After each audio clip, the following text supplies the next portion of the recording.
Assalamualaikum warahmatullahi wabarakatuh. Perkenalkan, saya Selamat Suyatno dengan NIM L1A024015 dengan Prodi Manajemen Sumber Daya Perairan. Di sini saya akan memberikan tutorial mengenai hasil analisis PCA Pilot untuk memenuhi nilai UAS statistik perikanan. Baik, di sini kita langsung mulai saja. Di sini ada beberapa soalnya. Yaitu di sini soalnya yang sudah saya copy, yang sudah saya salin pada Excel. Nah, ini dia.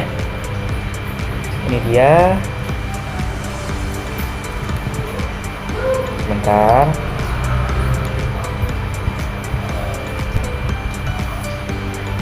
Nah, oke. Kita salin terlebih dahulu. Di sini kita salin lagi. Nah, setelah sudah saya salin, kita ke aplikasi PAS. Ini di undo dulu. Nah, kemudian kita centang di row atributnya dan kolom atributnya kita centang juga. Nah, di sini kita lock di sini. Nah, kemudian kita pas di sini. Nah, oke. Setelah itu kita uncentang lagi row atribut dan kolom atributnya. Nah, setelah itu kita blok angka ini sampai data yang terakhir. Oke. Nah, sudah. Setelah itu kita multivariate, kemudian ordination, kemudian principal component PCA. Nah, kemudian setelah ini kita matriksnya kita ubah menjadi correlation, kemudian recompute. Oke, setelah di recompute kita ke scatter plot. Nah, di sini kita ke centangin row tables dan di plotnya itu sendiri. Nah, seperti itu. Kemudian kita perbesar saja. Nah, sudah. Nah, ini sudah ada diagramnya. Di sini grafik PCA ini memiliki sumbu X, yaitu pada komponen 1 atau bisa disebut dengan garis vertikal, kemudian sumbu Y-nya itu berada pada komponen yang kedua, yaitu atau garis horizontal. Nah, kemudian pada stasiun 1 itu terkait dengan parameter stasiun 1 dan 2 itu berada di sisi kiri negatif. Nah, berada di sisi kiri negatif.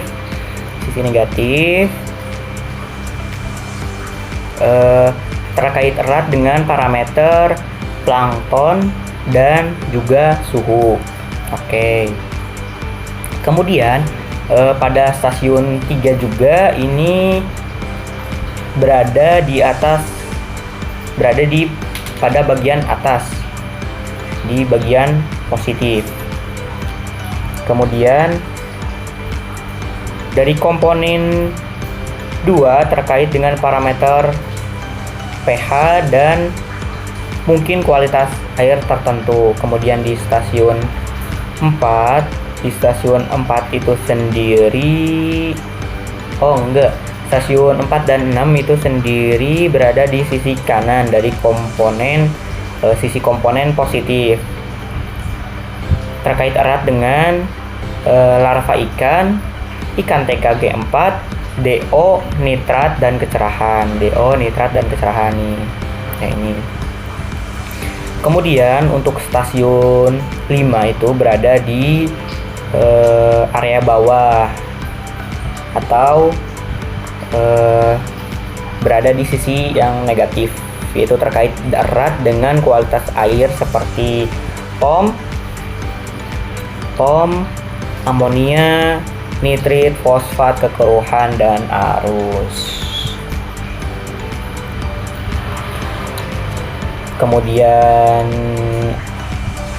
daerah pada poin kedua itu daerah pemijahan ikan, spawning ground. Nah,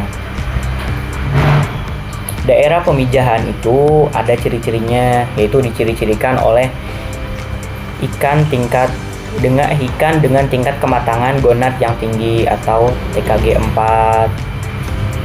Nih, seperti ini TKG 4.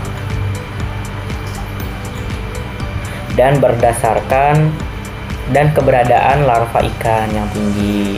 Nah, parameter lingkungan, kemudian ada juga parameter lingkungan yang mendukung seperti DO tinggi dan kecerahan tinggi. Nah, sehingga stasiun 4 tersebut itu stasiun yang paling relevan untuk pemijahan tersebut.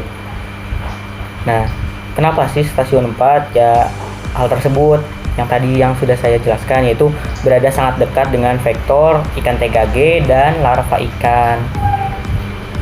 Nah, untuk alasannya yaitu adanya induk dengan tingkat kematangan gonad yang tinggi TKG 4 dan larva menandakan daerah aktif untuk proses pemijahan dan awal perkembangan larva. Kemudian selain itu stasiun 4 ini juga berada di area dengan nilai positif dari parameter kualitas air yang mendukung. Nah, menurut penelitian oleh Rahman et al. 2017 dan Simanjuntak et al. 2019 menyatakan bahwa daerah pemijahan ikan yang menekankan perairan dengan nilai yaitu DO tinggi, kecerahan tinggi, dan kaya larva sebagai daerah ideal untuk pemijahan. Kemudian untuk poin ketiga yaitu daerah asuhan ikan, yaitu atau bisa disebut dengan feeding ground. Pada PCA daerah asuhan feeding ground ini tersebut dicirikan oleh keberadaan tinggi plankton, nutrien, dan bahan organik. Kemudian ciri kedua itu parameter lingkungan yang mendukung pertumbuhan dan ketersediaan pakan bagi larva atau juvenil. Nah, jadi mana sih stasiun yang paling relevan untuk feeding ground ini? Jadi stasiun yang paling relevan pada grafik tersebut itu pada stasiun 2. Kenapa sih stasiun 2? Karena pada stasiun 2 ini berada dekat dengan vektor plankton dan terkait dengan parameter lain, yaitu seperti suhu yang dapat mendukung tingkat produktivitas tinggi bagi kebutuhan makan larva dan juvenil ikan. Nah, kemudian alasannya itu daerah asuhan umumnya berada di area dengan kelimpahan plankton sebagai sumber makanan awal bagi ikan. Nah, hal tersebut dinyatakan oleh Setiawan et al. 2020. Kemudian posisi stasiun 2 ini juga berada dekat dengan vektor plankton. Nah, ini vektor plankton. Dan berada di area dengan parameter suhu yang sesuai, menjadikan daerah ini daerah yang ideal untuk daerah pembesaran atau asuhan bagi ikan-ikan muda. Seperti itu. Semoga penjelasan saya dapat membantu teman-teman semua, dan semoga tutorial dari saya bisa berguna bagi teman-teman, bermanfaat bagi teman-teman semua. Mungkin dari saya sekian, dan kurang lebihnya mohon maaf. Mohon maaf juga kalau ada salah kata dari saya. Terima kasih dan wassalamualaikum warahmatullahi wabarakatuh.